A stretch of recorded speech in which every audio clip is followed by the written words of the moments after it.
Muchachos, ¿cómo están? Buenos días, licenciado. ¿Cómo Buenos está, días, Cristian? Buen licenciado. día. Buenos días, Bien, ¿no? licenciado. Buen día. Bien, vamos a continuar con nuestro ejercicio, solamente para repasar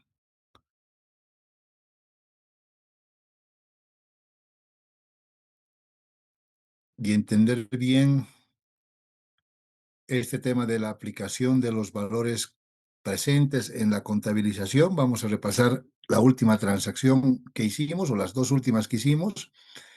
Si ustedes recuerdan, aquí decía que en el punto 6 al 1 de julio se realizó la compra de mercadería de 600 unidades a un plazo de 180 días con un documento que tenía un valor de 200,000 y que además se establecía que dentro del documento estaban pactados intereses que tenían un importe de 23,000 bolivianos.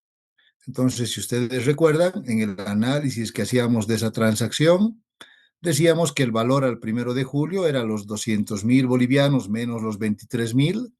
Por lo tanto, el valor presente de esa obligación a esa fecha era de 177,000 bolivianos, que fue lo que contabilizamos en ese momento como parte del inventario, y la obligación la vimos de registrar de dos maneras. Una era como en el ejercicio se había planteado, mediante la utilización del valor nominal y una cuenta regularizadora para los intereses, pero yo también les di la otra opción de que podíamos contabilizar esa transacción, creo que está por acá, aquí está la transacción, donde contabilizábamos directamente como el inventario y las cuentas por pagar, por el importe neto, que era el importe que tuviéramos que pagar si es que la empresa tuviera la posibilidad de hacerlo en la fecha de la transacción como tal.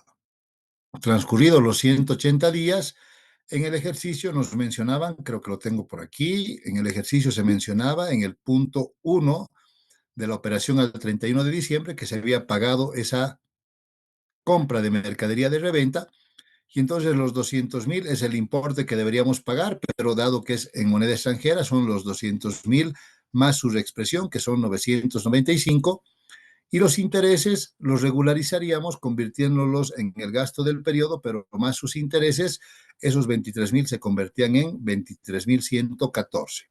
Entonces, el registro que registrábamos por esa transacción, obviamente primero estaba la reexpresión por la diferencia de cambio, que estaba en el asiento contable número 11, y cuando ya íbamos al pago como tal, dirán, por una parte se registraba el pago, que era el débito a la cuenta comercial por pagar por el importe total de la deuda contra el importe de banco, que era de donde se sacaba el dinero para pagar la transacción, pero además contabilizamos la regularización de intereses, llevando al gasto el importe que corresponde a el interés pagado que se habría convertido en gasto por el tiempo transcurrido, y obviamente regularizando la cuenta regularizadora de pasivo que habíamos utilizado para poder reconocer esos intereses. ¿Sí? Solamente a modo de repaso, bien rapidito, para que se acuerde. Ahora bien, la siguiente transacción hace referencia a que se compraron a 60 días plazo bienes de uso por un importe de 250,000. En este caso, los intereses explícitos que sí que están por fuera, convenidos, representan 30,000, y el documento suscrito en la operación es por la sumatoria de ambos conceptos. Entonces, una pregunta para ustedes. ¿Cuál es el precio de contado y cuál el precio de crédito en esa transacción? ¿O a cuánto asciende el precio de contado y a cuánto el precio de crédito? El de contado es 250,000. Ya. ¿Y el de crédito? 280,000. Muy bien. Entonces, si nosotros hacemos ahora el análisis de la transacción, dirán ustedes, en el momento actual, en el momento en el cual nos encontramos, que en este caso es el 31 de diciembre del año 2008, vamos a realizar la compra de ese bien que tiene un valor presente, que está aquí, de 250,000, pero que a ese, si le incluimos los intereses, llegaremos a los 280,000, que es el valor total del documento, que vendría a ser el valor nominal de la transacción. Obviamente, estos 30,000 en algún momento se convertirán en gasto, ¿no es cierto? Pero transcurrido el periodo de tiempo que se haya establecido en la transacción, que en este caso son de 60 días.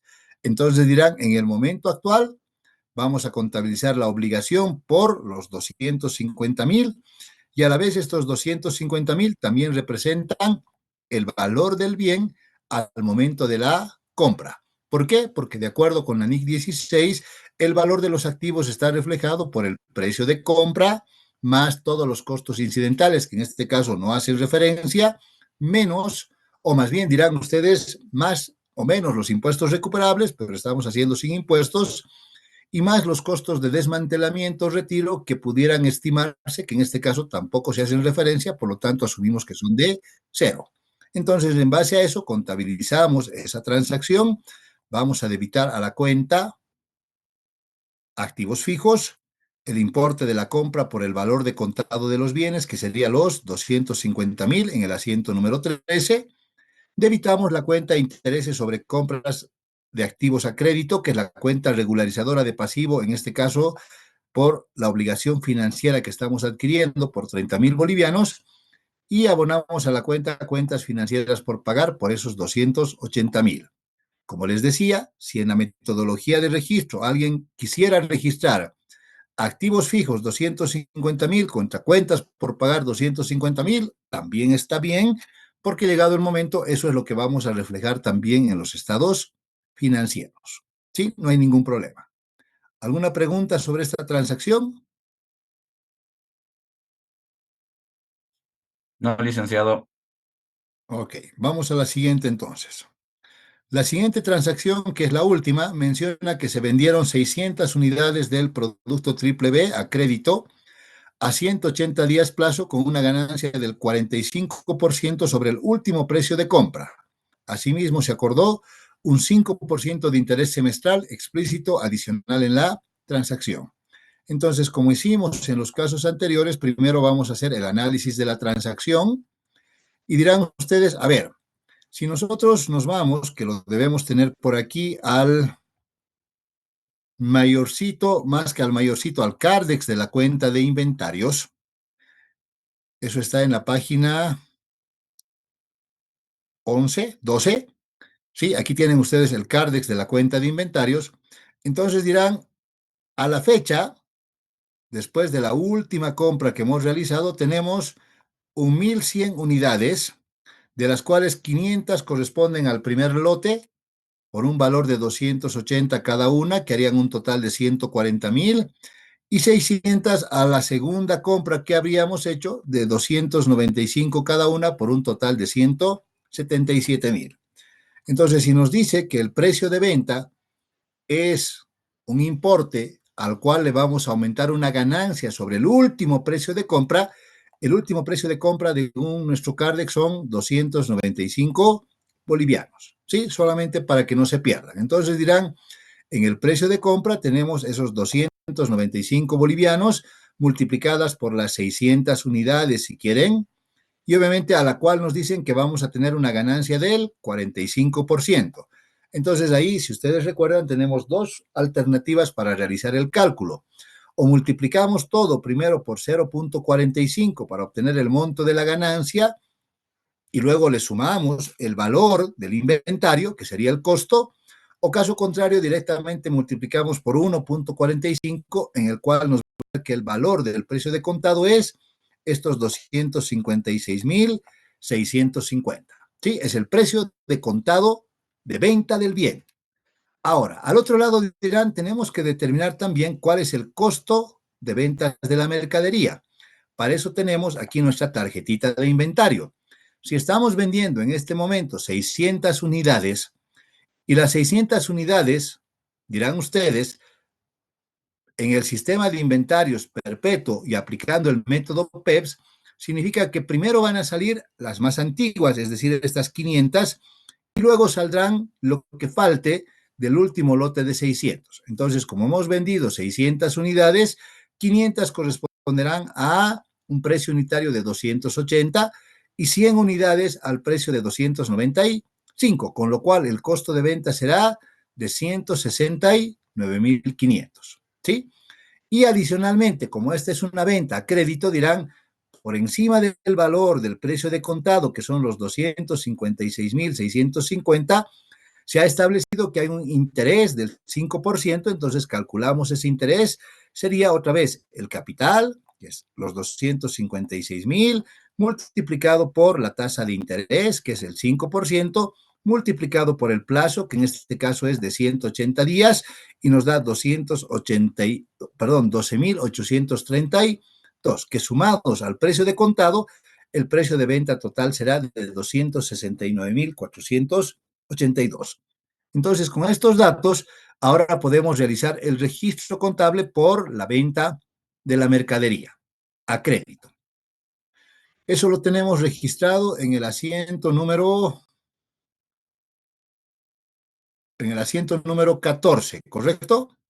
Entonces, vamos a debitar a la cuenta, vamos a registrar primero la venta si quieren, a la cuenta cuentas comerciales por cobrar el monto total, incluidos los intereses que son 269,482.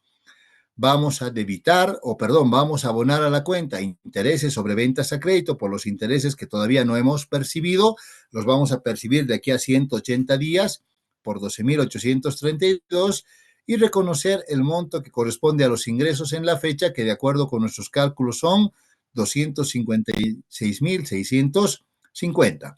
Simultáneamente registraremos el costo de ventas, para lo cual vamos a debitar a la cuenta costo de ventas 169,500 y abonar a la cuenta de inventario de mercaderías por el mismo importe. No se olviden que al registrar cualquier movimiento en la cuenta de inventarios, dirán, también tenemos que registrar ese movimiento en el CARDEX del inventario. Entonces, a la fecha, después de registrar esa salida de las 600 unidades con diferentes costos, porque es el método PEPS, al final del periodo nos quedan 500 unidades del último lote, cuyo precio unitario es de 295 y por lo tanto el valor del inventario a esa fecha es de 147,500, que además debería igualarnos con el mayor de la cuenta de inventarios, ¿sí?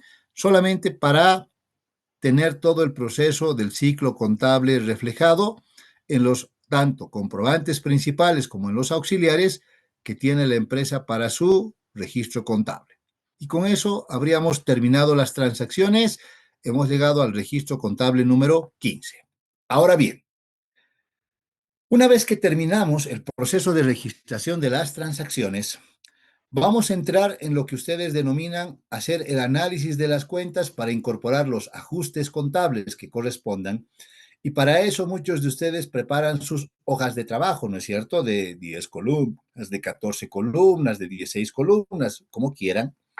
Pero en realidad, en la práctica, eso ya no se hace hoy en día, porque lo que normalmente hacen las empresas es obtener el saldo de cada una de sus cuentas, analizar el importe que corresponde a cada una de ellas y en algunos casos, si es que es necesario, incorporar su regularización contable en función de la aplicación de las normas y los criterios que sean relevantes en función de cada una de las cuentas contables que existe. Yo les digo regularizaciones contables porque este proceso de análisis y regularización de los saldos, las empresas ya no lo realizan únicamente al final del año, cuando nosotros lo hacíamos en el proceso contable y lo llamábamos ajustes, sino que este es un proceso que las empresas ahora lo pueden hacer mínimamente a cada fecha a la cual preparan sus estados financieros, que en muchos casos es todos los meses, y en otros inclusive hacen ese proceso de manera periódica en función del movimiento y el análisis que hacen de sus cuentas para obviamente regularizar esos saldos de manera oportuna. Entonces, vean, no se habla mucho de ajustes, sino más bien hablamos de regularizaciones contables, pero obviamente entendiendo que los ajustes es algo que se hace excepcionalmente una vez al año si quieren, pero por la operatoria de cómo hoy se preparan los estados financieros, por ahí es algo que las empresas lo desarrollan con cierta habitualidad, mínimamente todos los meses, y entonces tal vez es mejor no hablar de ajustes, sino también hablar de regularizaciones contables, aunque solamente es la terminología y si ustedes quieren, en su concepción, es exactamente lo mismo. Entonces, yo voy a hacer de cuenta que todas las transacciones que nosotros ya hemos registrado han sido además mayorizadas. Ustedes tienen que haber verificado todo aquello y como consecuencia de eso vamos a identificar ciertas partidas que por ahí requieran de un análisis y sobre las cuales vamos a trabajar a continuación. Entonces dirán, aquí tenemos la cuenta Banco Moneda Extranjera, que esta cuenta registraba todas las transacciones y operaciones que la empresa había realizado en movimiento de efectivo durante el año. Y vean, acabo de darme cuenta, vamos a suponer que es así, que acabo de darme cuenta que como esta es una cuenta en moneda extranjera, refleja una cierta cantidad de dólares, pero como el tipo de cambio ha ido variando en cada una de las fechas que hemos hecho transacciones, pues estas han sido registradas a diferentes tipos de cambio. Por lo tanto, ¿qué tengo que hacer? Tengo que reflejar el valor de la moneda extranjera en función del tipo de cambio vigente a la fecha de cierre. Por lo tanto, vean, ya tengo una cuenta sobre la cual tengo que trabajar, que es el Banco Moneda Extranjera. En el inventario de mercaderías, dirán, están registradas todas las transacciones, como veíamos, el saldo, tanto en el mayor como en el Cardex, es de 147.500. Sin embargo, de acuerdo con las normas de contabilidad, los inventarios deben, a la fecha de cierre, medirse en función de su valor de costo o valor de neto de realización, el que sea el menor. Estos 147.500 es el valor de costo. ¿Será que ese es el menor? No sé. Voy a analizar la transacción. Ya son dos cuentas que tengo para revisar. La cuenta de depósitos a plazo fijo ya no tiene saldo, se cerró, por lo tanto no tengo nada que hacer. Cuentas comerciales por cobrar viene de la venta de mercadería que la hemos hecho el último día del año, ¿no es cierto? Entonces dirán, como esta venta fue realizada el último día del año, ya está su valor presente del derecho que la empresa tiene esa fecha. Por lo tanto, esta cuenta y sus intereses no corresponde que hagamos nada, ya están a valores de la fecha de preparación de los estados financieros. Aquí tenemos los activos fijos. Dirán, los activos fijos, una parte los hemos vendido a medio año y quedó un saldo de 660.000, que seguramente vamos a tener otra vez, por aplicación de las normas contables, que depreciar ese importe hasta la fecha de preparación de estados financieros, al igual que determinar el valor de la adición que hemos realizado el último día mediante la compra de esos activos a crédito. Entonces ya son tres cuentas que tenemos que revisar. Obviamente, estos intereses sobre ventas a crédito ya los hemos comentado. Al regularizar el valor de los activos, seguramente vamos a afectar la depreciación acumulada. Es el tercer aspecto que hemos mencionado. Los préstamos financieros ya no tienen saldo, no me preocupan. Las cuentas financieras por pagar, al igual que sus intereses otra vez, ¿de dónde vienen? De la compra que hicimos de activos fijos el último día del año. Por lo tanto, ya están al valor presente de esa fecha. No tengo nada que hacer. Las cuentas comerciales por pagar ya se cerraron porque se cancelaron. Los intereses sobre préstamos también, conjuntamente los préstamos se pagaron. Y luego dirán, y nos quedan los intereses sobre compras de activos a crédito que tienen que ver con las cuentas por pagar financieras que acabamos de mencionar. Los intereses sobre compras al crédito se cerraron, ya no me preocupan. Y finalmente tengo el capital, en este caso es el capital a valores nominales en el concepto del capital financiero a mantener. Por lo tanto, si son valores nominales, no hay inflación, no tengo nada que hacer. Si hubiera una hiperinflación, tuviéramos que reexpresar el valor de las cuentas patrimoniales, no es el caso. La reserva legal también se mantiene en 118.000. Los resultados acumulados ya se pagaron. Y luego tenemos las cuentas de resultados que igual podemos analizarlas y dirán, no vamos a encontrar importes que tengamos que ajustar en la mayoría de ellas, las ventas ya no tienen problemas, los intereses tampoco, la ganancia en venta de activos ya ha sido contabilizada, el costo de ventas también. En la depreciación nos falta contabilizar la depreciación de los activos que teníamos al inicio, que no se vendieron, más los que se compraron, que lo vamos a hacer. Obviamente esto se va a regularizar juntamente con los activos fijos. Los intereses pagados sobre compras en financiamiento, no hay nada que hacer. En las diferencias de cambio seguramente va a haber algo como consecuencia de la moneda extranjera, ¿no es cierto? Y básicamente esas son las cuentas que tenemos que regularizar. Entonces vamos a empezar con el análisis de esas cuentas y a medida que vayamos realizando el análisis, realizaremos las regularizaciones contables que sean necesarias. Ok, vamos a empezar tal vez de lo más fácil. De lo más fácil porque por ahí ni siquiera requiere de un análisis muy complejo que tengamos que hacer. De acuerdo con los criterios que nosotros hemos aprendido, los inventarios se deben medir al valor de costo o valor neto de realización, el que sea el menor. El valor de costo del inventario es de 295 para cada una de las 500 unidades que conforman el inventario. Eso lo tienen en su página 12, por si acaso. ¿Sí? Ahora bien, si ese es el valor de costo del inventario, la pregunta es, ¿y cuál será su valor neto de realización? En este caso, el valor neto de realización está dado fundamentalmente por el valor de mercado, que de acuerdo con el enunciado que aquí tenemos en el punto número 2, nos dice que el precio unitario de mercado de los productos a la fecha de cierre es de 300 bolivianos. Entonces, su valor neto de realización es de 300 bolivianos. Si tengo que elegir entre el costo y el mercado, el que sea el menor, ¿con cuál me quedo? ¿Con el de costo o el de mercado? O si quieren, el valor neto de realización, el costo o el valor neto de realización.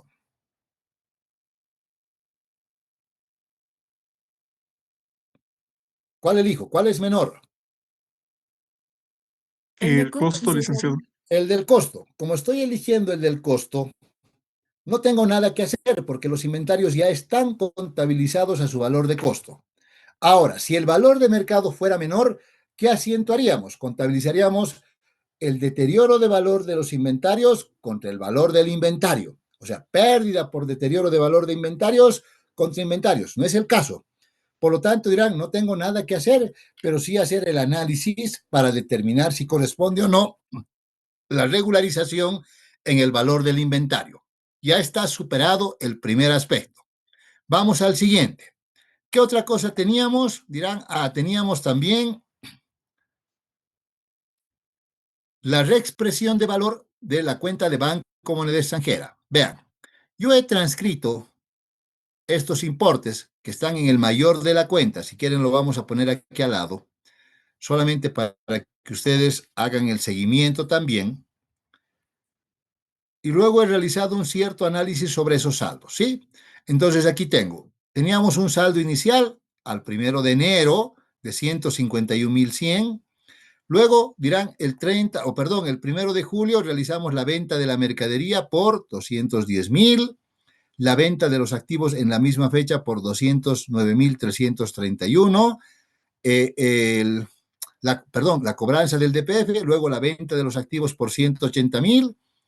En la misma fecha hemos pagado los préstamos por 251.350, hemos pagado dividendos por 116.000 y el 31 de diciembre hemos pagado cuentas comerciales por 200.995. Vean, he vaciado solamente el mayor de esa cuentita para poder analizarla. Y lo he vaciado, además, en columnitas diferentes, si ustedes se dan cuenta, de tal manera que puedan darse cuenta que cada fecha tiene o refleja la existencia de un tipo de cambio diferente, que si quieren hasta lo podemos pintar de un color diferente para que ustedes lo entiendan de mejor manera. A ver, haremos de cuenta que está ahí. Esta es la única transacción, es el único saldo que había el 1 de enero.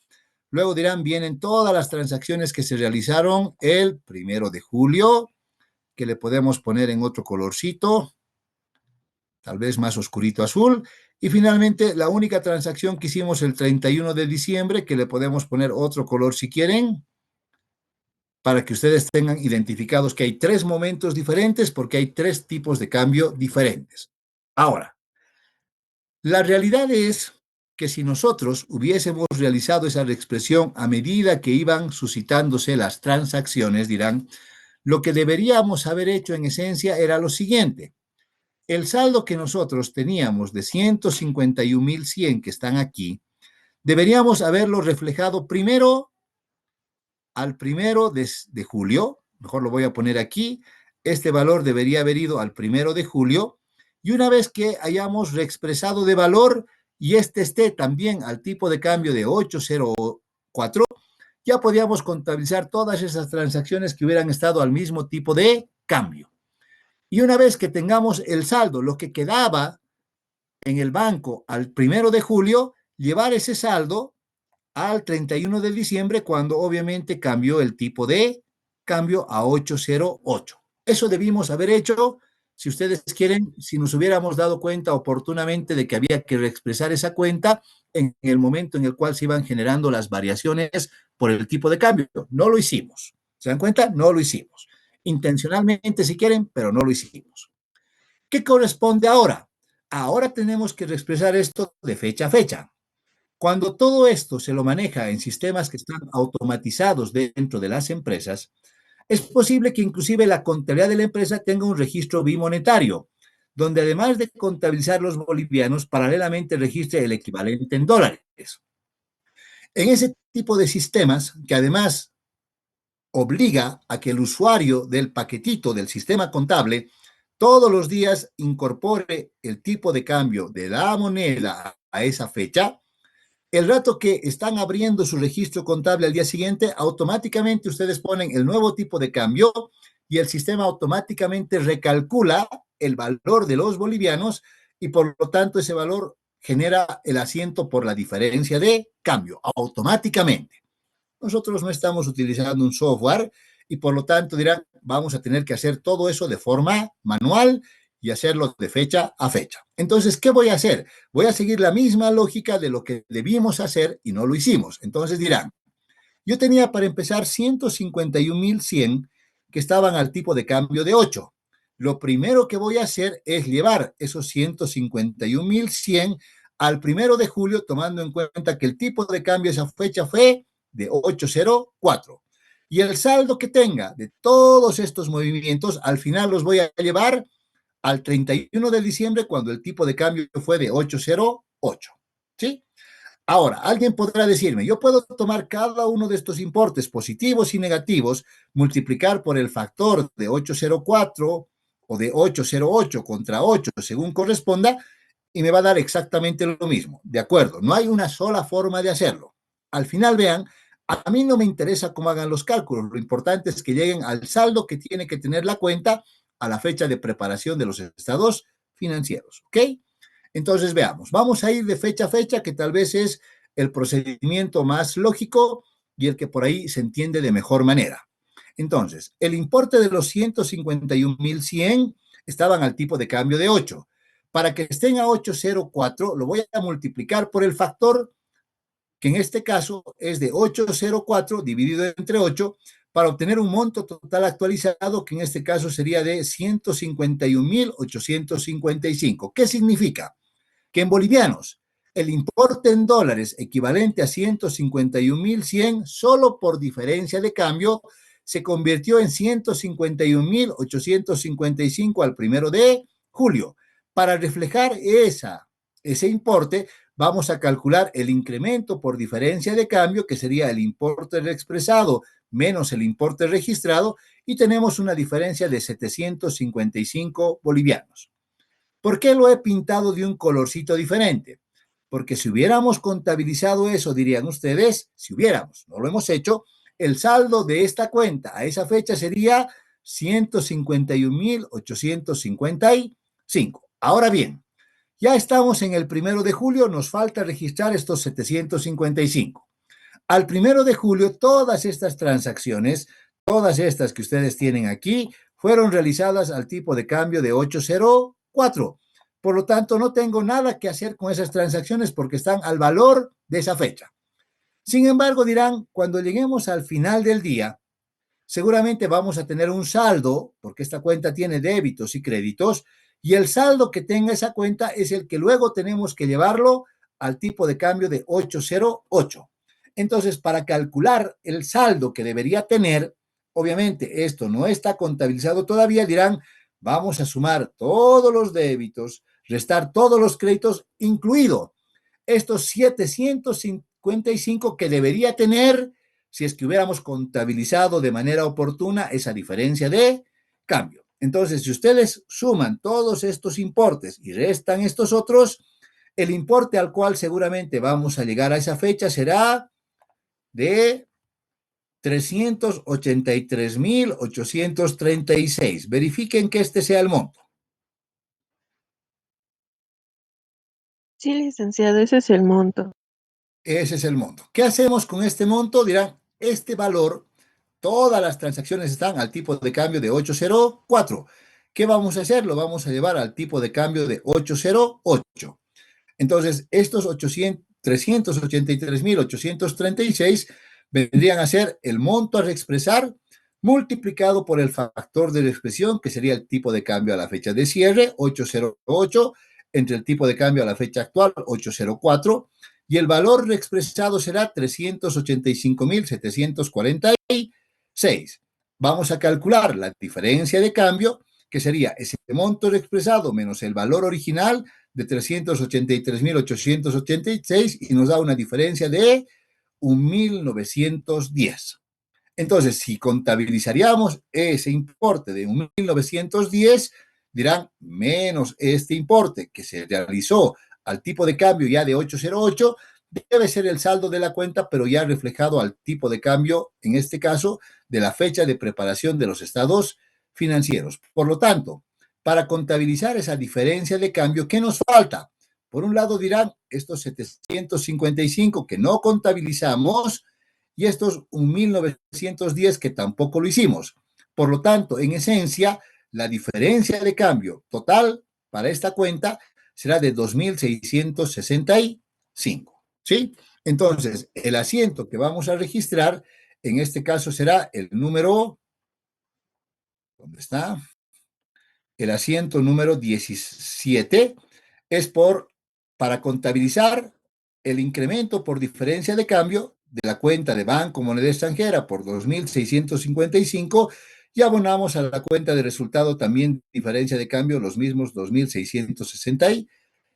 ¿Se entiende lo que hemos hecho? En todo caso, todos los calculitos los tienen aquí también, por si acaso, de otra forma, tal vez más literal, pero yo creo que si lo ven así, tal vez entienden de mejor manera. ¿Alguna pregunta?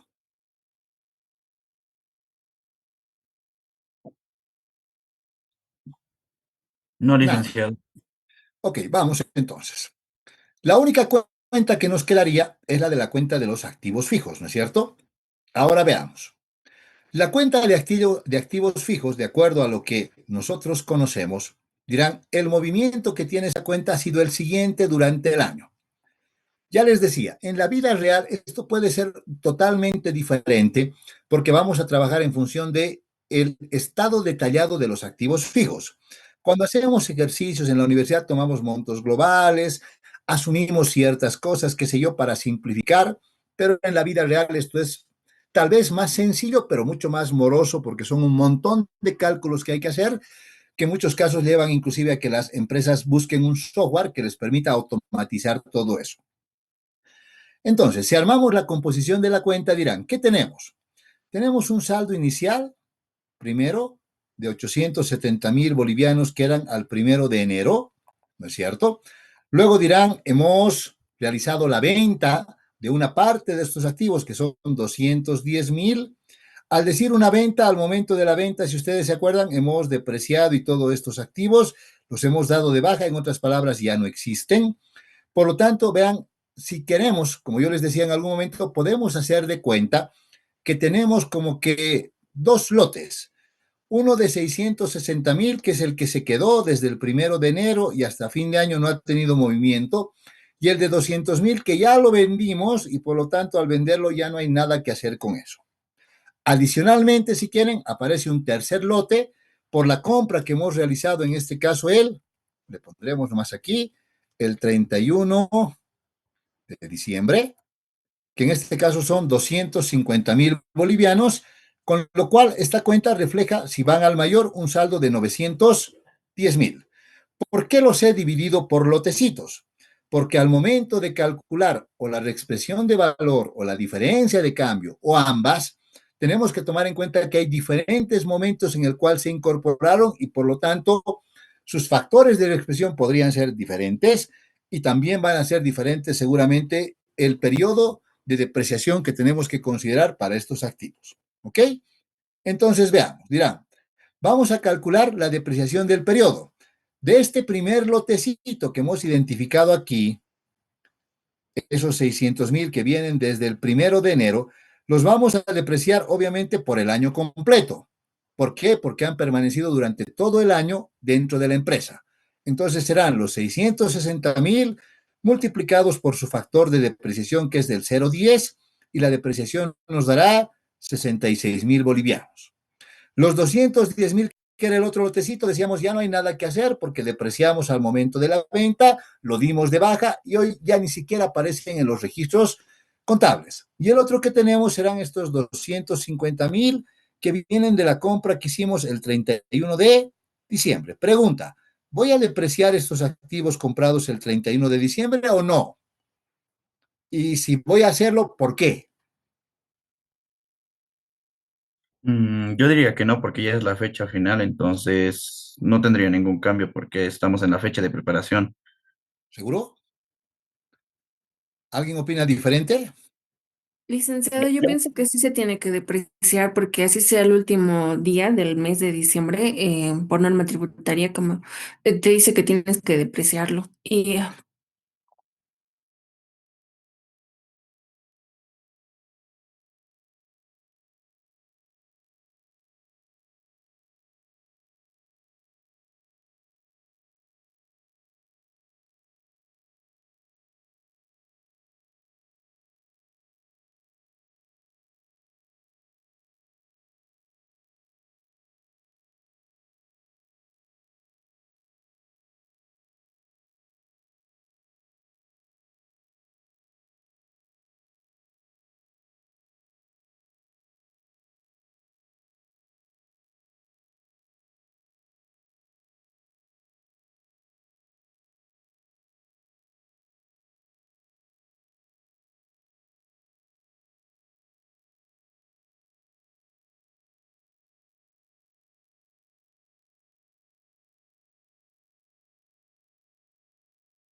Bien, volvamos entonces. A ver, como Cristian decía, voy a recapitular.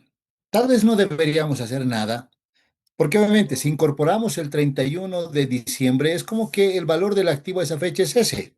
Es como que no habría nada que hacer. Pero no se olviden que en esencia, si yo digo que he incorporado el 31 de diciembre, es como que he utilizado el activo ese día. Por lo tanto, al haber utilizado ese activo, el valor de ese bien ya no es el mismo que de un valor nuevo que no tiene ningún uso, por si acaso. Como decía Miriam, podríamos tomar en cuenta el criterio tributario, pero no estamos preparando estados financieros para propósitos tributarios. Sin embargo, ese criterio que es de carácter tributario es el mismo que está contemplado dentro de las normas de contabilidad cuando nos dicen que vamos a aplicar una reglita, ¿no es cierto? Donde esa reglita menciona que al momento de incorporar los activos, como veíamos la clase anterior, no importa la fecha en la cual lo hagamos, igual vamos a tomar el mes completo. Si yo incorporé el 16 de abril, igual voy a depreciar por 30 días, aunque solo utilice 15. Si voy a incorporar el bien el 30 de abril, igual voy a depreciar por los 30 días, aunque haya utilizado un día. Y de manera compensatoria, ¿no es cierto? Decíamos, al momento de la baja, no importa la fecha en la cual hagamos la baja, vamos a depreciar hasta el mes anterior, para ser, si ustedes quieren, consistentes con la aplicación de un criterio, dado que esto fundamentalmente es una estimación contable. Una aclaración adicional. Estas reglitas que estamos mencionando solamente son aplicables cuando utilizamos, por ejemplo, el método de línea recta. Porque alguien me diría, si yo utilizo el método de unidades producidas o de horas trabajadas, ¿estas reglitas se aplican? La respuesta es no. Porque si yo, por ejemplo, les digo unidades producidas, incorporamos el 30 de abril o el 31 de diciembre como nuestro ejercicio, pero hoy no fabricamos nada, entonces, ¿cuánto es la depreciación? La depreciación es cero porque no se fabricó ni una unidad. O aplicamos el método de horas trabajadas y entonces la máquina estuvo apagada todo el día. ¿Cuántas horas funcionó? Ninguna. Entonces la depreciación otra vez es cero. Cuando se utilizan métodos en función del grado de uso, que puede ser unidades producidas, horas trabajadas u otro similar, la depreciación podría ser cero cuando no existe el funcionamiento de la máquina o del activo.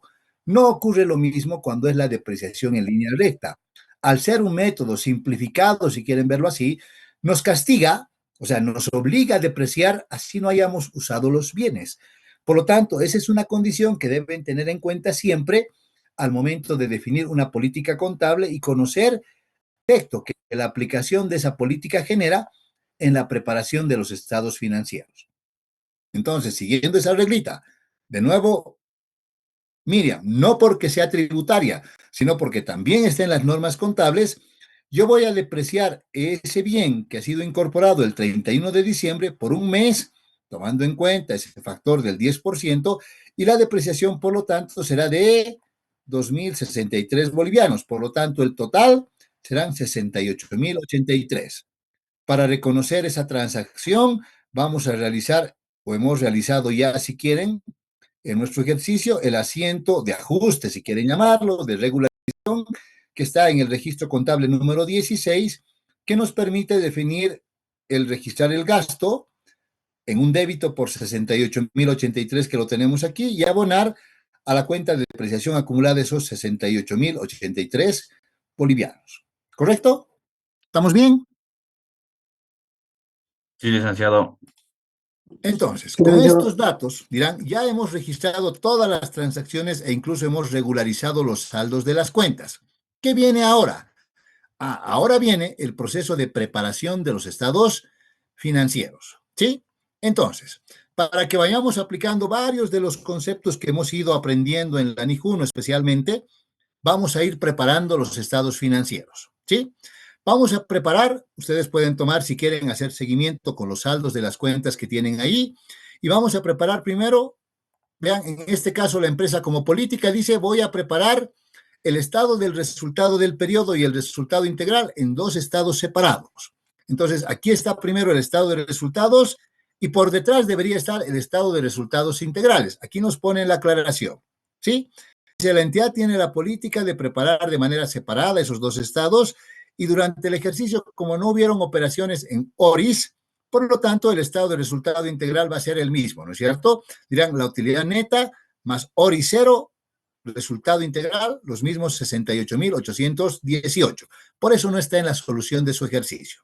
Solamente para simplificar ciertas cositas y que podamos hacerlo un poquito más rápido nada más. ¿Ok?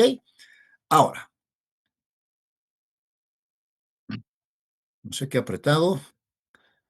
Ha desaparecido mi barrita, aquí está. Ok, entonces, vamos a preparar el estado de resultados. Dirán, tenemos el ingreso por ventas, en este caso está en función de cascada, menos el costo de ventas, la utilidad bruta en ventas, menos sus gastos operativos que son la depreciación, intereses sobre préstamos e intereses sobre compras. Tenemos una utilidad bruta en ventas de 36.861 más otros ingresos u otros gastos, en este caso son todos ingresos, los intereses, la ganancia en venta de activos y la diferencia de cambio, que también termina siendo un ingreso, nos dice que la utilidad del periodo es de 68.818.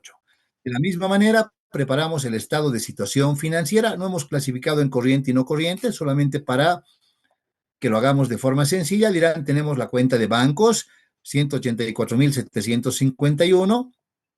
Tenemos cuentas comerciales por cobrar, menos los intereses sobre ventas a crédito. Podríamos poner el monto neto aquí, no hay ningún problema.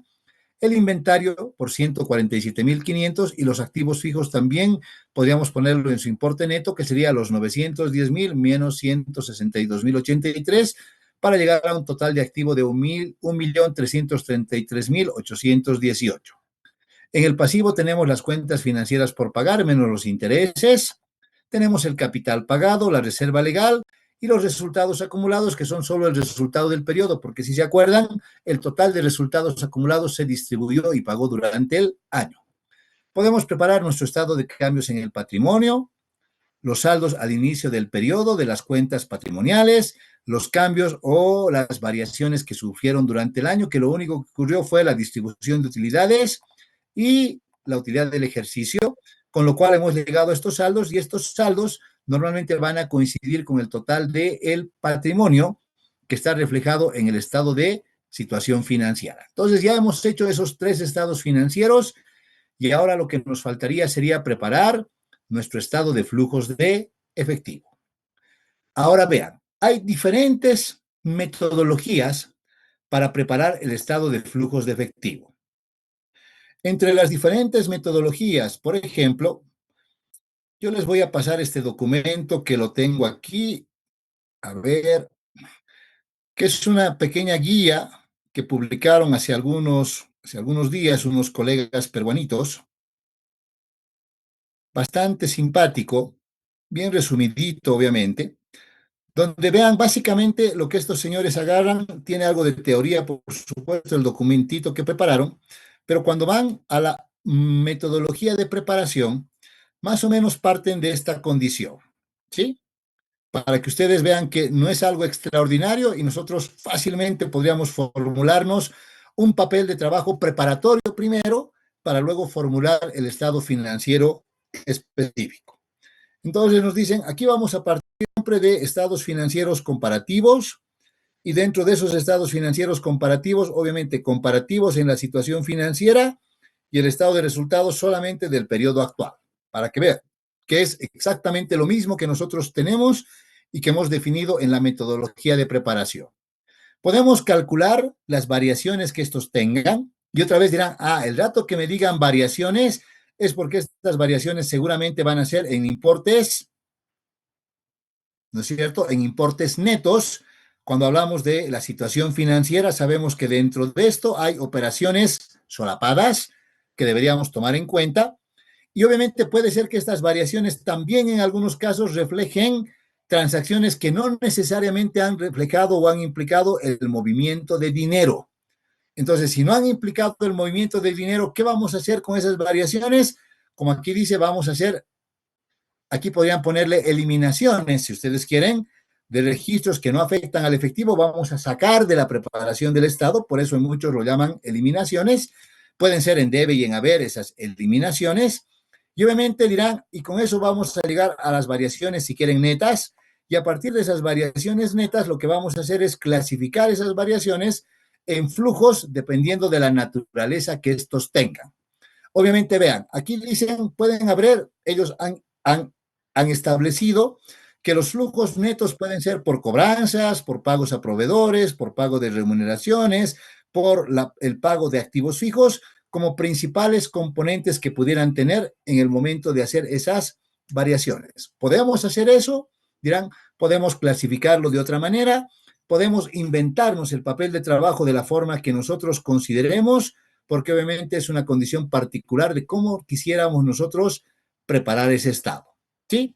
Y entonces vean, ellos aquí han tratado de, como todos más o menos, dirán, tratar un poquito de estandarizar ciertos aspectos que no reflejan movimiento del dinero para darnos reglitas de qué cosas tenemos que eliminar y obviamente nos facilitan un ejercicio chiquitito con el cual pudiéramos presentar, otra vez vean, partiendo de los estados financieros, por eso aquí tienen su estado de situación financiera, su estado del resultado integral, su estado de cambios en el patrimonio, igualito que lo que hemos hecho, y obviamente nos dan cierta información para comprender las transacciones que en esencia nosotros las tenemos ahora en nuestro ejercicio en los mayorcitos de cuenta, y sobre eso obviamente podemos realizar los análisis. Vean, este modelito, si ustedes quieren, yo lo pudiera poner en una hojita de Excel, para que vean que eso no es algo extraordinario.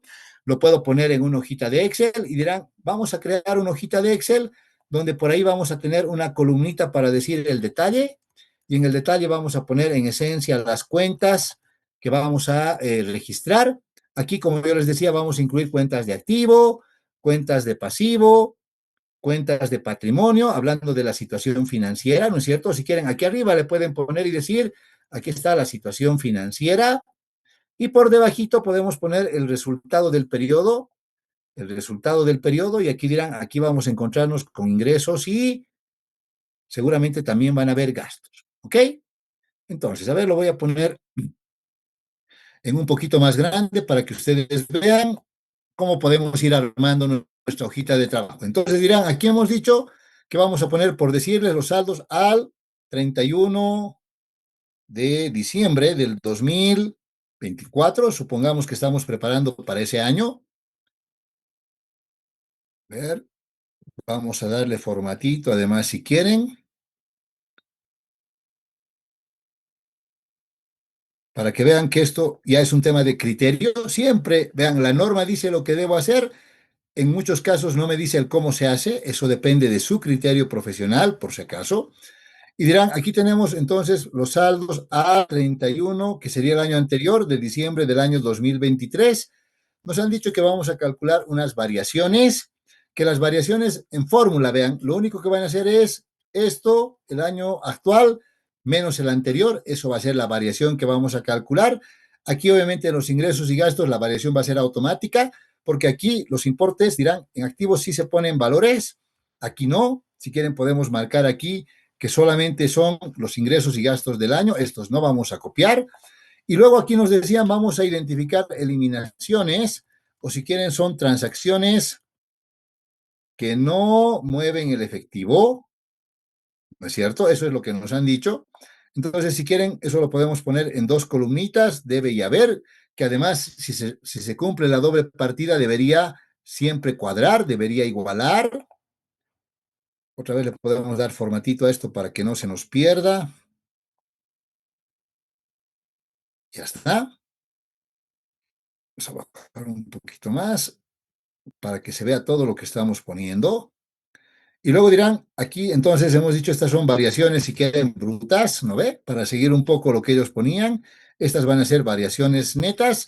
Y aquí vean, aquí yo podría agarrar y decir, todos estos flujos que van a generar, ya lo puedo clasificar en flujos por actividades de operación, actividades de inversión y actividades de financiación. Obviamente, ¿qué han hecho ellos? En vez de poner esto en tres grandes categorías, como yo lo estoy haciendo aquí, han puesto las diferentes categorías de flujos que ellos consideran podrían existir. Ahora, eso puede variar dependiendo del tipo de empresa, ¿sí? Entonces, vean, les voy a mandar ese documentito para que tengan un modelito. Aquí tienen otro si quieren, que lo acabamos de hacer. Y luego dirán, ¿y podemos hacer otro modelo también? Sí. Nosotros particularmente, por un tema más que todo didáctico y para que ustedes tengan todos los movimientos y sepan cómo se analiza, vamos a utilizar una metodología que en realidad está plasmada en una norma americana que es la SFAS 95, que es la norma americana, en este caso que viene de las de las PCGAs, ¿no es cierto? De los que nosotros hemos denominado como los eh, principios de contabilidad generalmente de los Estados Unidos, que son las US GAAP. Ustedes pueden buscar, si quieren, la SFAS 95. Ella define que hay una metodología para preparar el Estado que se basa en la preparación de una hoja, un papel de trabajo, que ellos le dan la denominación de una hoja preparatoria del Estado de flujos de efectivo, que lo tenemos aquí.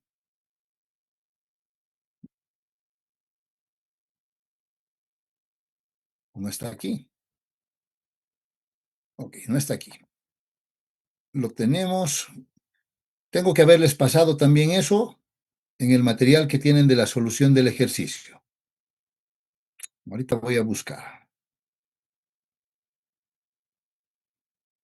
Ok. Entonces, antes de aprender el cómo se hace el estado de flujo de efectivo, nosotros vamos a aprender a preparar esta hoja que se llama la hoja de comprobación del resultado por efecto de la inflación. Esta hoja en realidad fue creada, si quieren verlo así, para poder comprobar la forma correcta en la cual se realizaba o la comprobación de la corrección de lo que era el ajuste por inflación, y luego por la información que contiene esta hoja, pues se llegó a la conclusión de que se podía utilizar esta hoja en la preparación del estado de flujo de efectivo por la cantidad de información que contiene esa hoja, y obviamente dirán ustedes por la importancia que tiene esa hoja al momento de la información que contiene. Entonces, vamos a ir, como tenemos unos minutos, definiendo el cómo se prepara esta hojita, de tal manera que ustedes inclusive la siguiente clase traigan una hojita en blanco, si quieren, preparada, y sobre eso nosotros trabajemos para preparar ese estado de flujos de efectivo. Ustedes tienen esto en realidad ahí, no lo tienen de otra manera, ¿sí? Entonces, ¿qué vamos a hacer? Lo que vamos a hacer nosotros es lo siguiente. Vamos a tener aquí una hojita separada. Vamos a, si quieren, hacer todo de nuevo, ¿sí? Entonces dirán, ¿cómo vamos a preparar esa hojita? Obviamente aquí vamos a crear una columnita de detalle. Y ahora, vamos a crear una columna, atiéndame bien, vamos a crear una columna para cada una de las cuentas que componen los estados financieros, especialmente para cada una de las cuentas que componen el estado de situación financiera. Entonces dirán, a ver, si yo me voy, esto lo voy a borrar, lo voy a quitar de ahí, me voy a los estados financieros que acabamos de preparar, que los tenemos aquí, dirán, tengo la cuenta de Banco Moneda Extranjera, ¿sí? Tengo la cuenta Banco Moneda Extranjera, tengo la cuentas comerciales por cobrar. Si quieren las podemos poner hasta en el mismo orden que está en su estado financiero, yo no tengo ningún problema. Pero, pero esto está así porque tiene una lógica para que les explique nada más. Luego dirán, lo podemos ir pintando si quieren. Aquí están las cuentas comerciales por cobrar. Obviamente, también están los intereses sobre ventas a crédito, ¿no es cierto? Tenemos la cuenta de inventarios, que está aquí ya pintadita. Tenemos la cuenta de, lo voy a pintar nomás. Tenemos la cuenta de activos fijos. Tenemos la cuenta de la depreciación acumulada. Estoy partiendo del estado de situación financiera a la fecha de cierre. Tenemos cuentas financieras por pagar, que está aquí. Estoy solo pintando los que están de amarillito. Tenemos intereses sobre compras de activos a crédito y tenemos el capital, que está aquí, el capital, la reserva y los resultados acumulados que están en el estado financiero a la fecha de cierre. Pero solamente dirán, como quiera que vamos a vaciar información comparativa, acabamos de decir que debería ser así, veremos si tenemos todas las cuentas que por ahí teníamos al comienzo, pero que se cerraron durante el año. Entonces de ahí dirán, banco ya tenemos, ya estaba aquí pintadita la cuenta de bancos, lo voy a pintar, me había olvidado. Tenemos inventario, ya estaba. La cuenta de depósitos a plazo fijo, eso nos faltaba, la podemos incluir. La cuenta de activos fijos ya está. En los pasivos teníamos cuentas comerciales por pagar que aparecieron y se cerraron durante el año. ¿Se acuerdan? Esta ni siquiera no tenían ni saldo inicial ni final, las podemos incluir. Aquí tenemos también los préstamos financieros y tenemos los intereses sobre préstamos. Ahí tenemos todas las cuentas, ¿sí? Y una columna adicional, no sé por qué lo he pintado aquí, una columna adicional lo voy a pintar de otro color para el estado de resultados. Vean, todo el estado de resultados va a estar en una misma columna, ¿ok? Ahora, ya tenemos esa hojita. Si quieren la pueden llevar ustedes en Excel, si quieren solamente se crean la hojita y la ponen en blanco nada más. Yo voy a borrar todo lo que tiene esto para que hagamos junto con ustedes, ¿sí? Y dirán, no tengo nada. Ahí está mi hojita en blanco, ¿ok? Entonces, esta hojita, en esencia, es una matriz de doble entrada. Cuando les digo, al igual que en el estado de cambios en el patrimonio, si les digo una matriz de doble entrada es porque dirán, nosotros tenemos la cuenta Banco Moneda Extranjera, pero la cuenta Banco Moneda Extranjera en su movimiento tiene débitos y tiene créditos. Como esta es una matriz de doble entrada, los débitos ahora van a ir en positivos y los créditos van a ir en negativos, en una sola columna. ¿Ok? Reglita para su preparación. Como quiera que en este papel vamos a vaciar en esencia todas las transacciones, al final, siempre tiene que darnos la suma de cada fila, tiene que darnos 0.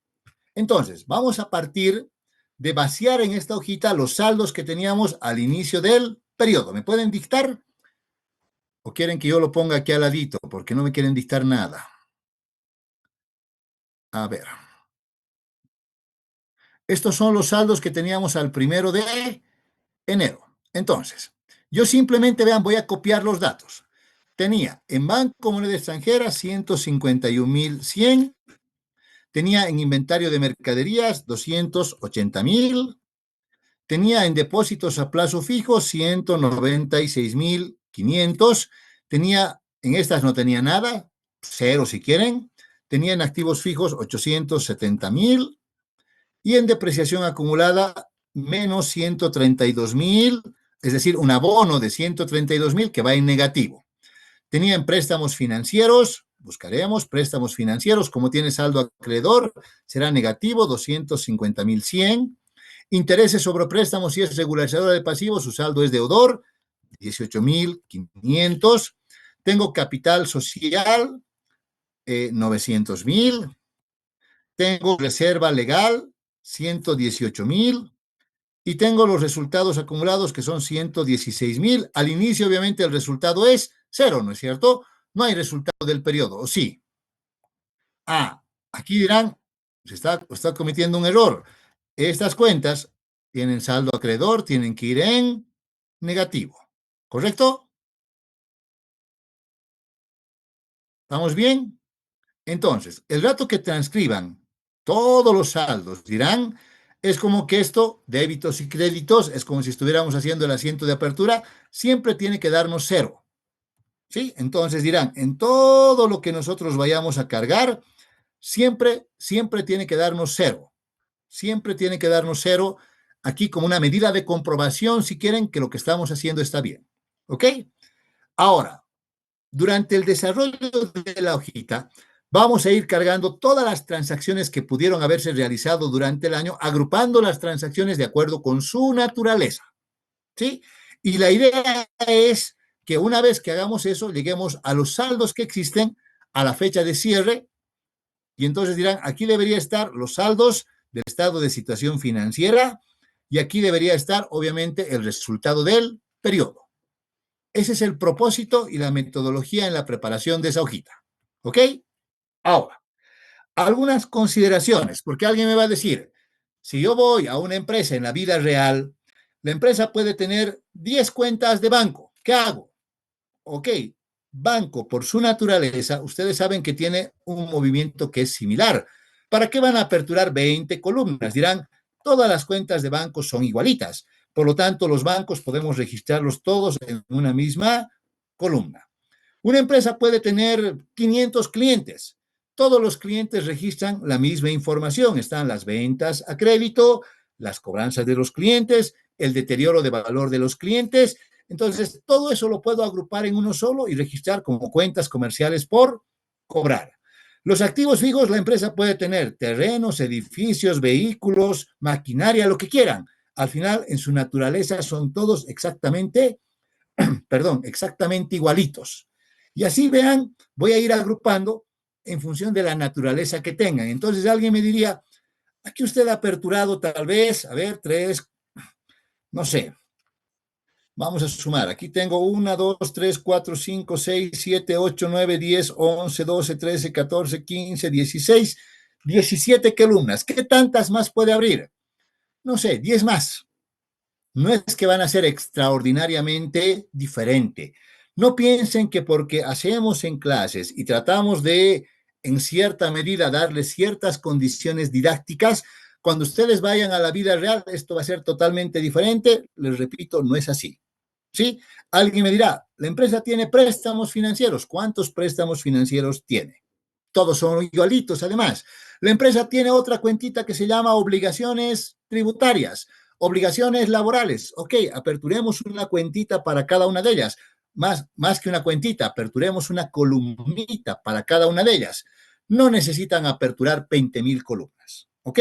Entonces, la primera condición, vean, es, para preparar esta hojita, yo tengo que ser experto en contabilidad, porque si no, no lo voy a poder hacer.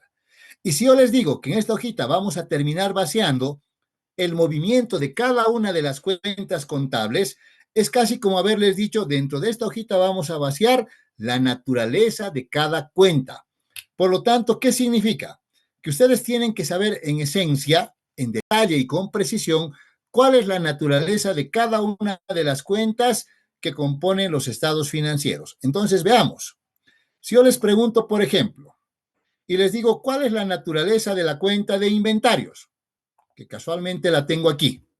Entonces dirán, los inventarios tienen un saldo inicial, tienen una o varias compras de mercadería, ¿no es cierto? Pueden ser una cada día, puede ser una al mes, puede ser una al año, no importa. Todas, vean, en esencia tienen la misma naturaleza, son compras de mercadería. ¿Por qué se abona? Dirán, por los costos de venta, que otra vez pueden ser uno o pueden ser muchas ventas que se haga. Contabilizaremos también el abono del deterioro de valor y con eso esta cuenta debe llegar a su saldo final. Entonces, si yo conozco este que es o esta que es la naturaleza de la cuenta, ahora dirán, ahora cuando vaya al mayorcito de la cuenta, que puede ser como en nuestro ejercicio, 3 o 4 transacciones, o puede ser la vida real que van a tener 3,000 o 4,000 transacciones, su naturaleza y su movimiento va a ser exactamente el mismo. Vean, aquí tengo el saldo inicial, tengo la venta de mercadería, los costos de ventas que decíamos puede ser uno o pueden ser cientos. Puedo tener la compra de mercadería otra vez, dirán, que puede ser una o pueden ser cientas.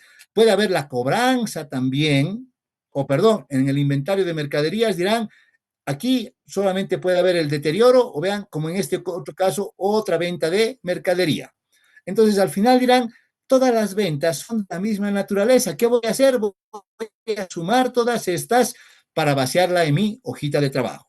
Hace 30 años, hacer eso era casi, si ustedes quieren, casi una hazaña, porque había que hacerlo de manera manual. Hoy en día, con el uso de la tecnología de la información, eso es realmente sencillo de hacer.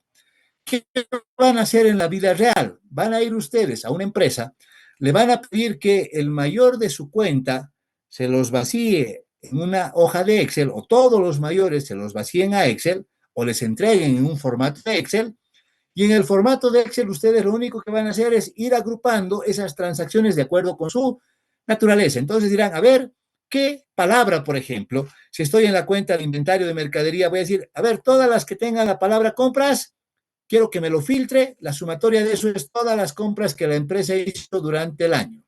Al otro lado, quiero que filtre todo lo que es ventas.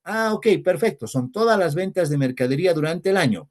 Y obviamente van a empezar a armar como que la naturaleza de la cuenta, pero en resumen, dirán ustedes con 4 o 5 importes, como si estuviéramos haciendo más o menos esto, es decir, cuál fue su saldo inicial, cuánto fue el monto total de compras del año, cuánto fue las ventas, cuánto el deterioro de valor si hubo, y con eso debemos llegar al saldo final. Si hago de cuentas por cobrar, dirán, tiene un saldo inicial, se debita por la venta de mercadería, se abona por la cobranza que se hace a los clientes, puede haber un deterioro de valor, si estas cuentas son en moneda extranjera, se puede debitar o abonar por la diferencia de cambio y con eso llega al saldo final. Vean, no hay más que si conocen la naturaleza de la cuenta, ustedes con precisión pueden identificar qué tipo de transacciones son las que van a reflejar el movimiento de cada una de estas cuentas. Entonces, en base a eso, es que vamos a preparar luego, si quieren pueden hacer el ejercicio, vayan agrupando de todas las cuentas que tenemos en función de su naturaleza, los movimientos que tengan, y con eso vamos a vaciar la información para llenar nuestra hojita de trabajo la siguiente clase y preparar nuestro estado de flujos de efectivo. ¿Ok? ¿Estamos bien? ¿Se entiende? Sí, licenciado. Sí, licenciado. Esta hoja Sí, que licenciado. dice de comprobación del REI, para nosotros es una hoja preparatoria todavía. No es el estado de flujos. Es una hoja preliminar preparatoria que cuando terminemos de preparar esta hoja van a ver toda la información que tiene, todo el beneficio que tiene. Y obviamente dirán, si nosotros logramos preparar esta hoja, ahí sí podemos decir que somos expertos en contabilidad. Ahí sí pueden decir que realmente saben contabilidad. ¿Sí? Ok. Para terminar nuestra clase, ya están revisados sus exámenes por si acaso. Les voy a pasar sus notas en el grupo del WhatsApp, como siempre. Lamentablemente hay varios que me deben puntos porque si tuvieron 15 preguntas malas y 5 buenas, entonces tienen menos 10 en su examen, ¿no es cierto? Pero ni modo, entonces les voy a pasar sus notas para que tengan el control y cuando volvamos a las clases vamos a ver qué día podemos tener un pequeño espacio por ahí para que además les devuelva sus exámenes y los que quieran puedan verificar y me lo van a firmar al lado también de que han revisado su examen y me lo van a devolver ese mismo rato, ¿sí? Si no tienen ninguna pregunta, nos vemos el día lunes, esperemos ya en la universidad. Hasta ¿No hay luego, dudas? licenciado. Hasta luego, Cristian, que esté bien. Hasta luego, licenciado. Hasta Gracias. luego. Hasta luego. Hasta luego, Ok, licenciado. nos Bye, vemos entonces licenciado. el día. No se olviden traer esa hojita que acabo de decirles para el día lunes vacía mejor, así aprenden cómo hacer. Ustedes tienen llena su ejercicio, pero llévense la vacía para que aprendamos cómo hacer y no estén simplemente copiando, sino sepan realmente cómo se hace. Nos vemos el día lunes.